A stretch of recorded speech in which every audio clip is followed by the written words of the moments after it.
What's the deal with Sonic Jam? Like, yeah, it's a collection of some Sonic games, but who cares about that? I want to get to the real guts of Sonic Jam and figure out what kind of bonus content is included.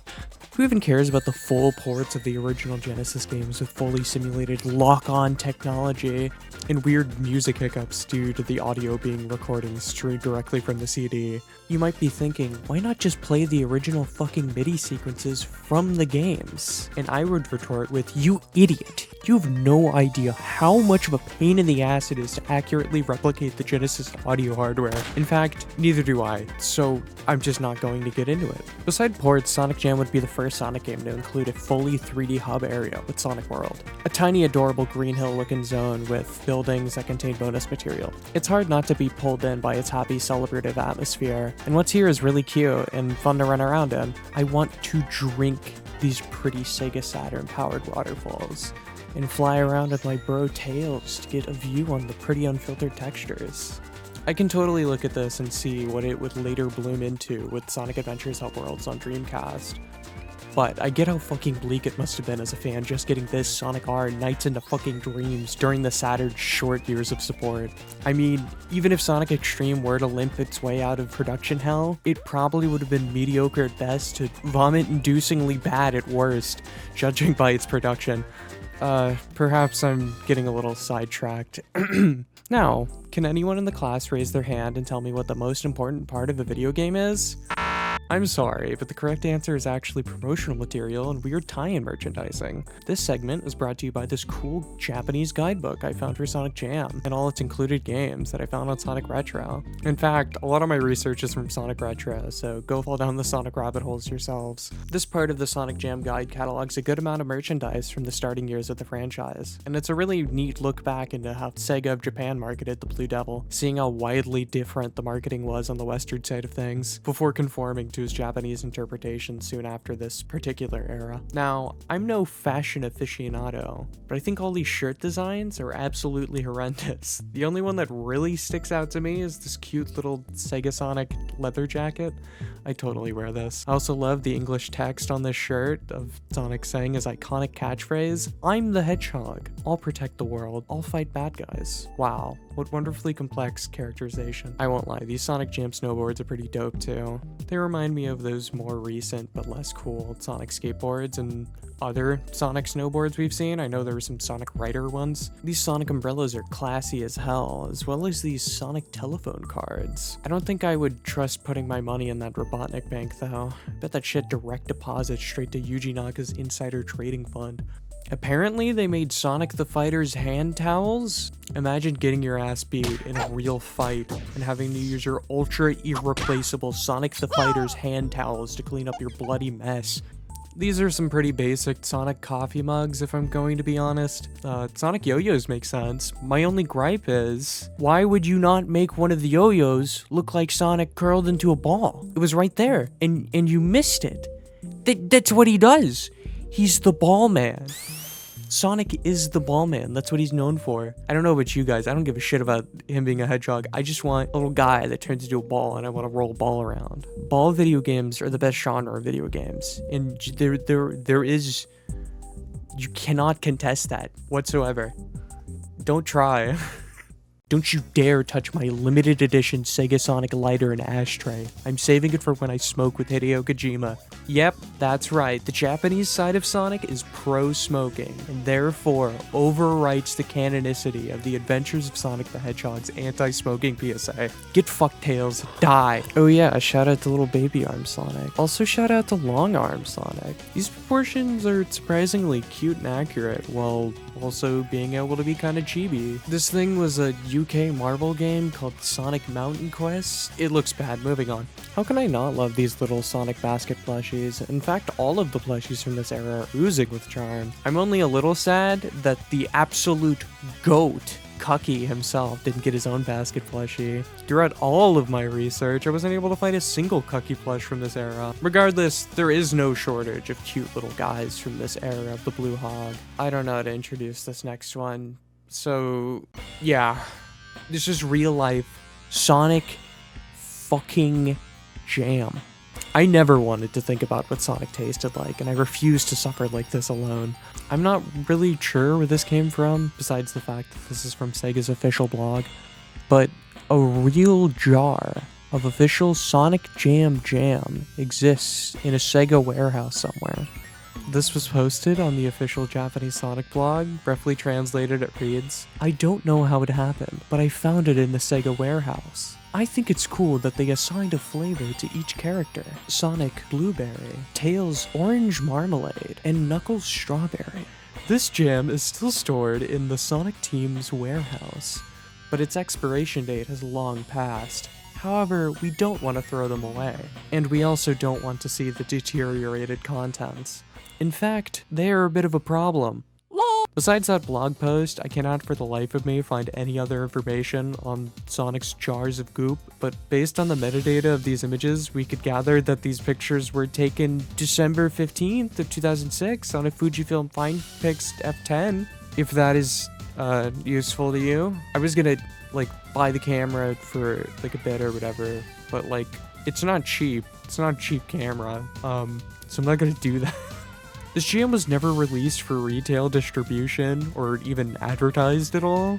At least from my knowledge, I don't fucking live in 1996 Japan. But this is my Sonic Holy Grail, and if anyone has any other information on this, please share it with me. I am so desperate for Sonic's jam. First notable location within the actual hub would be the movie theater. The movie theater contains a bunch of videos, animations, and Japanese commercials in glorious compressed CD quality. We start off with the iconic opening and ending of Sonic CD, and what was undoubtedly the highest quality version of this animation fans had seen at the time. I know it looks really crusty compared to later versions you'd see, but I'd like you to keep in mind what the Sega CD version looked like. Embarrassing. By the way, just because I'm cool like that, I'm going to be linking the highest quality versions available for all of these animations down below, as well as some other sources in the description. Next is a trailer for absolute peak, the Sonic OVA.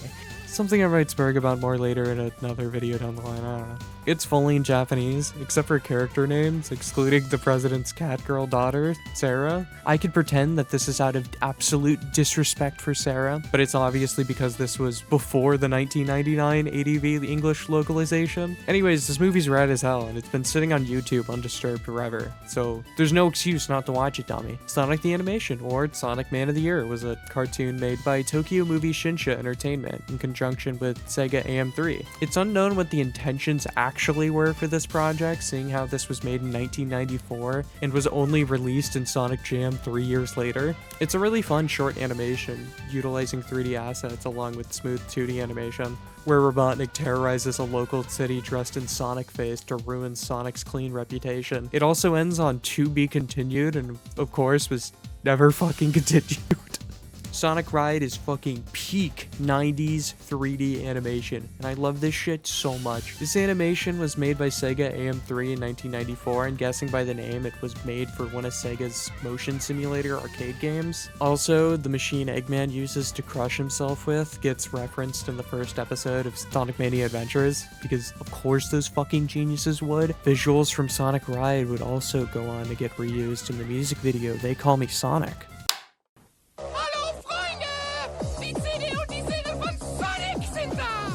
Oh mein Gott, das Musik making my feet move so fast, yes! They Call Me Sonic was a certified heater of a track from the 1996 European exclusive album from the German music label C&R. This album doesn't contain any remixes of previous music, but instead contains original tracks inspired by the series. The CD release of the album would come with the music video for They Call Me Sonic and a demo for the Windows version of Comic Zone. They Call Me Sonic and King of the Ring would both receive their very own CD releases as singles. They Call Me Sonic would be the only one to get its own vinyl release as well, and it actually goes for way cheaper than the CD does nowadays, which is kind of nuts. This whole album is complete ass. I wouldn't recommend it to any of the weak-willed. Rude. I cannot get enough of dancing claymation Sonic. He's fucking adorable. There's nothing quite like this weird era of Sonic where they had to brand it as Sega Sonic because of a dumbass legal dispute with Taito. This animation is made up of recreated famous film scenes like 39 Steps and Star Wars. Is that the first appearance of the fucking Death Egg? However, what I think is most interesting in this scene is Sonic's spaceship, which looks pretty similar to the spaceship Sonic flies at Sega Sonic Cosmo Fighter, the 1993 half shmup, half chitty children's ride from Sega's Waku Waku line. Thought to be exclusive to Japan for the longest time. That was until Twitter user IamAmazing100 just showed up like a Chad with a fully English localized, fully voice acted version of the game. Hey, my name is Sonic. Dr. Robotnik is trying to capture our friends at the space station. Let's take off through space to rescue them.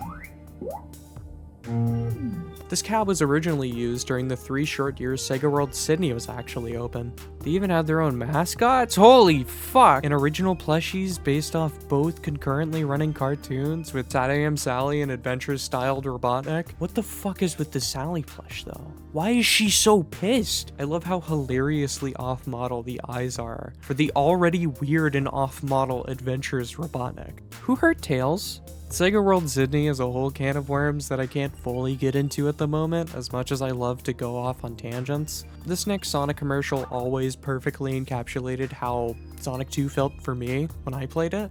Like, most of that game is just a roller coaster, and it's so cool to see it in first person. Also, Tails is just perfect and adorable as ever. I always loved this commercial of Sonic 3 where this cursed cartridge that makes you run indefinitely just gets passed around from victim to victim till the end of time. This commercial of Sonic Spinball actually almost makes this game look fun. Sonic is confirmed to have funky action. This CD ad looks like the game and soundtrack covers just came alive and started smashing together like action figures. The Sonic Chaos commercial is cute, using a 3D model to animate the mech that Robotnik pilots, but still having everyone living be crisp 2D animation. Also, I think the name Sonic and Tails is kinda way better, but that doesn't really matter now, seeing how late I am. Triple Trouble's ad is just awful and migraine-inducing, which is fitting for the actual Game Gear release. If you're interested in seeing more Fang the Sniper and Ack the Weezer in action, though, I'd recommend just playing Sonic Triple Trouble 16-bit, a fan-made pseudo-remake / reimagining of the Game Gear original. The Sonic Drift ad is really cute and has some really rad-fitting music for the concept it's trying to sell you. Just keep in mind that this is still an ad for a shitty Game Gear game. If you want something actually good that fulfills the feeling this ad brings, I'd recommend Sonic Robo Blast 2 Kart. It's really rad and fan-made, so it's completely fueled by mods. Another project I would have to be stupid to not mention would be Noah Kumplund and his team's amazing efforts to give Sonic Drift the 16-bit remake treatment as well. This project is still being developed, but after playing the demo, I gotta tell you, this is totally worth keeping an eye on. And, if you think my audio sounds any different, you're wrong. Here's some unused assets from the cutting room floor. Here's an unused little monkey. He's a perfect little guy. I can watch him walk in place for hours. Cute low poly Cyclops bird. Would have added some great atmosphere. Moving on to unused animations. Here Sonic is practicing his mime routine. Oh, now he's opening a door, or maybe he's doing the seatbelt? You, Sonic, don't touch that. You have no idea where that's been. Hasn't your mother taught you it's rude to point? I think he's getting really stressed out. I don't know what to do. Sonic, how are you even doing this? Should I call a doctor? I don't know what I've done to upset you, but I think I'll move on to give you some space. Cybershell has already made a pretty comprehensive video on the art that was shared between this game and Sonic the Screensaver, so I'm gonna skip them all. Go watch it if you somehow haven't. Linked below, hoes.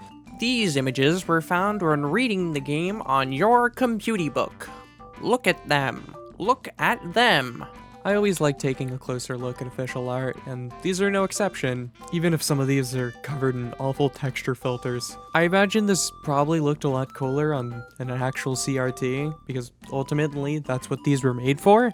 They were made to be wallpapers for your computer. My favorite one has to be this illustration by Satoshi Okano, using what I can only describe as an early rendition of what the adventure art style would eventually become, just using the classic design of Sonic.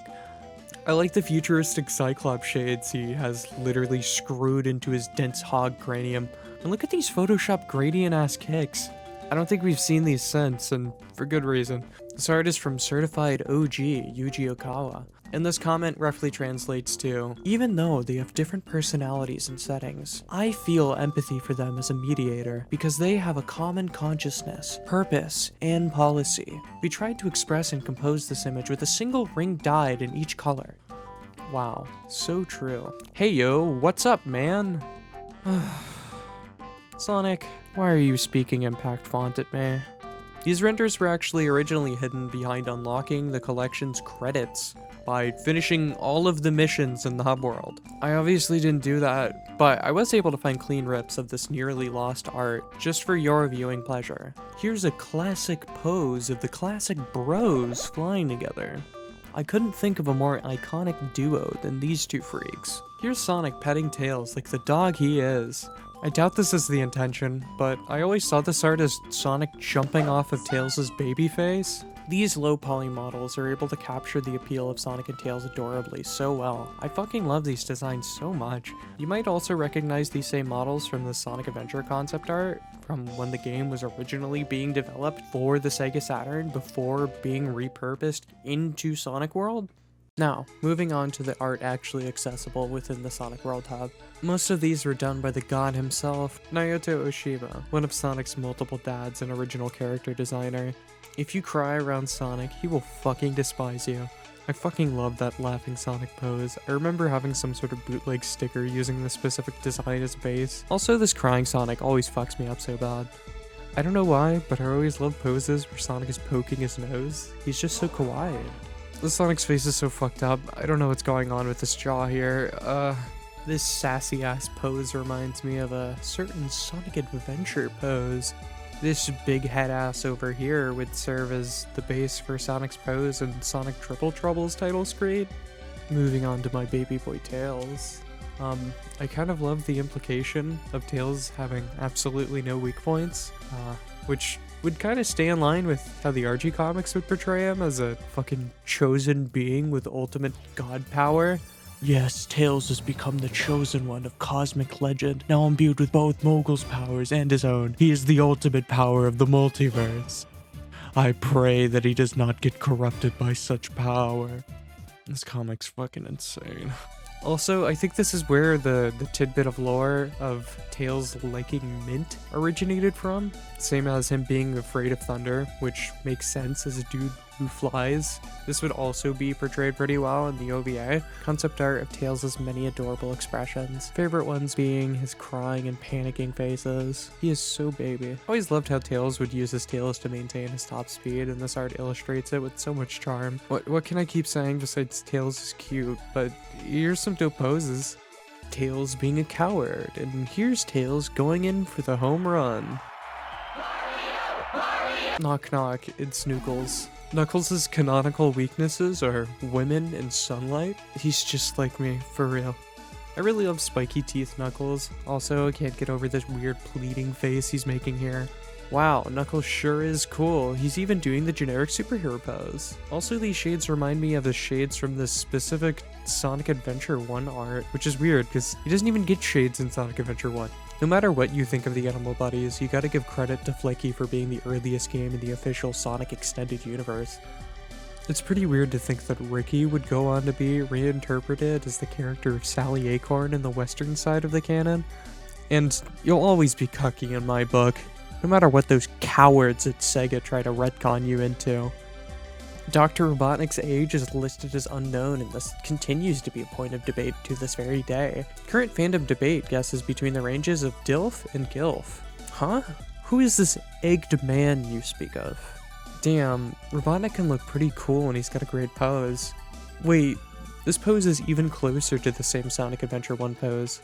Here's a good look at specifically the Sonic 2 variant of the Eggmobile, or the Eggomatic as it was dubbed over here in Western media. Aw, viewer, looks like Robotnik might have a crush on you. Hey, maybe you two should exchange numbers or something.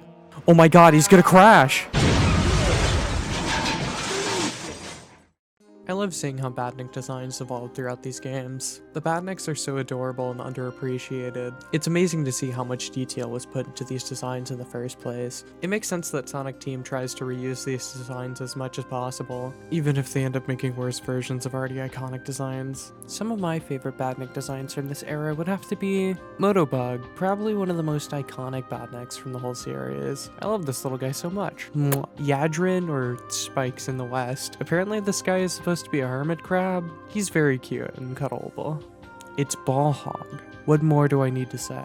Coconuts can be a pain in the ass in game, but he more than makes up for it with his appearance in the superior American Sonic cartoon. Wow, this Spiny could probably beat the shit out of the Spiny from Mario. What do you mean he's named Frasier? How could you not love the adorable Turtloid boys? Valkyrie has to have one of the sickest designs of all time, and its sprite does not do it nearly enough justice. I want this fucking Jetbird as a real-life model. This guy hasn't even gotten a toy besides a fake Lego appearance as a power-up in the shitty mobile game Sonic Forces Speed Battle. You'll probably notice that for the Sonic 3 art, it switches its style over to something closer to the game's shiny CGI render look. What do you mean his name is just Monkey Dude? Also, is that a fucking football? Poindexter looks really sad. I think he can really use a hug. Snail Blaster and Penguinator are adorable, and I'd adopt them if I could. Cluckoid and Mushmini are really peak in both name and design. You just can't top that. How can you not love the literal computer mouse, Techno Squeak? Would you still love me if I was a fireworm? No? Damn, Blaster's packing some serious heat. 6 bullets, more than enough to kill anything that moves. There's also this cute museum for the history of Sonic in this game. It's funny to see what was listed as notable Sonic history for its time. Like, holy crap, it's the 1993 Sega Cherry Coke Summer Tour. Coca-Cola? More like, Covfefe. This shit fucking blows.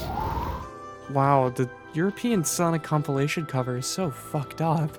And wow, the European cover for the PC release of Sonic CD is also really bad when compared to the other versions. Sonic's hand is literally melting his own quills. And who went crazy with the gradients on the logo? You guys literally got this down before with the Mega Drive cover just being a zoomed in version of the Japanese cover. The tension is killing me. Just kiss and get it over with. At least us Americans had bad original art to begin with instead of poorly repurposed Japanese art. The Japanese cover for 3D Blast is actually really rad and features an art style that's getting really close to the developing Sonic Adventure art style, done by the same artist that did this art. And Sonic continues to spin towards the future. Nothing will stop him. For a little bit of music trivia, Sonic 3's File Select theme would serve as a basis for Sonic Jam's museum theme.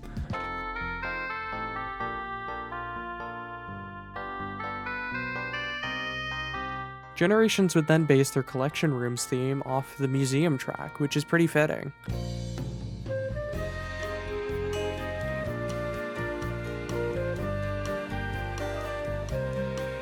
The Sonic World Hub theme would go on to be reused in Act 1 of Neo South Island Zone for Sonic Pocket Adventure. This theme would later return with a shitty MIDI version in Sonic Classic Collection for DS.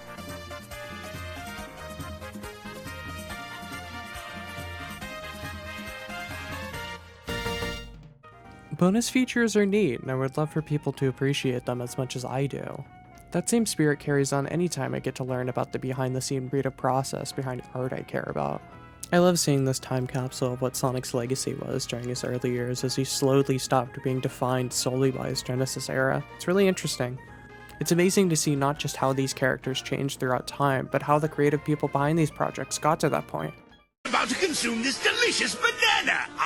Hey, that's the end of the video. I'm done editing and I'm sick now. So goodbye. Actually, before I go, I want to thank my friend Jackson for helping me clean up my script because I need more practice writing. That's for sure. Jackson's links are below. Oh yeah, thanks for all the support and the sweet comments on the Pokemon video. It's been pretty fucking crazy. I really didn't expect that, but it's really appreciated, and shout out to anyone that fucking sticks around. That's insane. Okay, bye. Bye.